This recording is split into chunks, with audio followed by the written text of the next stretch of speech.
Hello అండి, నేను మీ స్వప్న. ఈరోజైతే వంజరం చేపల పులుసుని కలిపి పెట్టుకునే విధానంలో రుచికరంగా ఏ విధంగా చేసుకోవాలో చూద్దామండి. చూస్తేనే నోరు ఊరిపోతుంది కదా. మీకు చేపల కూర వండడం రాదా? బ్యాచిలర్ అయితే చేపల కూర కుదరదు, చేయలేము అనుకుంటున్నారా? బ్యాచిలర్స్ అయితే మరొక్కసారి ఈ వీడియో చూసేయండి, చాలా ఈజీగా చేసేస్తారు. బ్యాచిలర్స్ ఏంటి, కొత్తగా ట్రై చేసిన వాళ్ళు కూడా ఈజీగా ట్రై చేసేస్తారు. అంత ఈజీ ప్రాసెస్లో కమ్మగా, రుచికరంగా, స్పైసీగా, చక్కగా ఆంధ్ర చేపల పులుసుని వంజరంతో ఏ విధంగా చేసుకోవాలో నేను చేసిన రెసిపీని ఇంట్లో ట్రై చేసి చూడండి, డెఫినెట్గా మీకు నచ్చుతుంది. ఒక వంజరాన్ని ఈ విధంగా ముక్కలుగా కోసుకొని శుభ్రంగా కడుక్కొని ఒక పాన్లో వేసేసుకున్నానండి.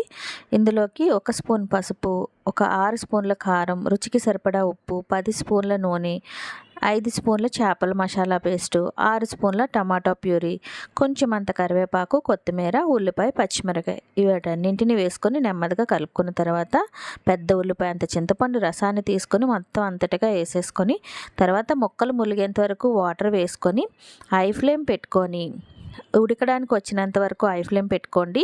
తర్వాత మీడియం ఫ్లేమ్ పెట్టుకొని 10 నిమిషాలు ఉడికించారంటే గుమగుమలాడే వంజరాల చేపల పులుసు రెడీ అయిపోయింది. చూసారా, అంత ఈజీగా. టేస్ట్ అయితే అదిరిపోద్ది. మీరు వెనక్కి తిరిగి చూడాల్సిన అవసరమే లేదు, అంత టేస్టీగా ఉంటుంది.